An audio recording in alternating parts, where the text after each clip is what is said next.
পর থেকেই আসলে আমি চেষ্টা করছি নিজেকে ফিট করার জন্য।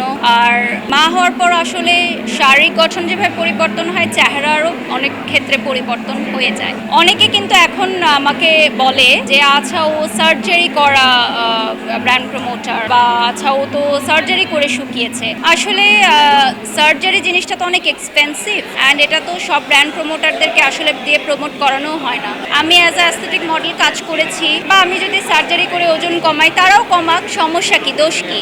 আমি আমার নিজেকে ফিট করার জন্য যা খুশি তাই করি, যা মন চায় তাই করি, এটা আমার ব্যক্তি স্বাধীনতা, তাই না? তো যারা আসলে এ ধরনের কথা বলে তারা আসলে আমার পেছনেই বলে এবং তারা পিছিয়েই আছে আমাদের চেয়ে। তো আমি বিশ্বাস করি আমার দর্শক, আপনারা যারা সাংবাদিকরা আছেন এবং আমার মিডিয়া কলিগসরা যারা আছেন, RICL TMX, যুগের পর যুগ স্থাপনা থাকে মজবুত।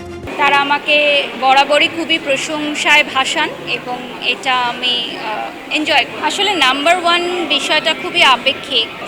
আজকে সৃষ্টিকর্তা আমাকে এই জায়গায় রেখেছে, কালকে মাটিতেও নামিয়ে দিতে পারে। তো কখনো আমি অহংকার করি না, অহংকার যাতে আমাকে ছুতেও না পারে, এটা আমি সবসময় সৃষ্টিকর্তার কাছে চাই।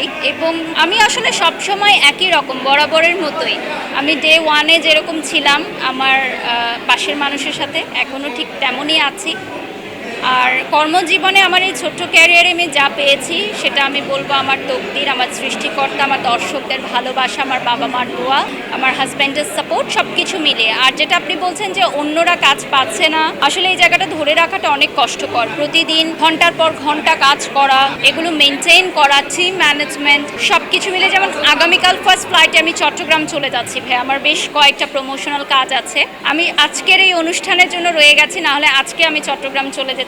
শুধুমাত্র সোহাগ স্যারের এই আয়োজনের জন্য আমি রয়ে গেছি। আগামীকাল সকালে ফার্স্ট ফ্লাইটে ইনশাল্লাহ আমি চলে যাচ্ছি চট্টগ্রামে।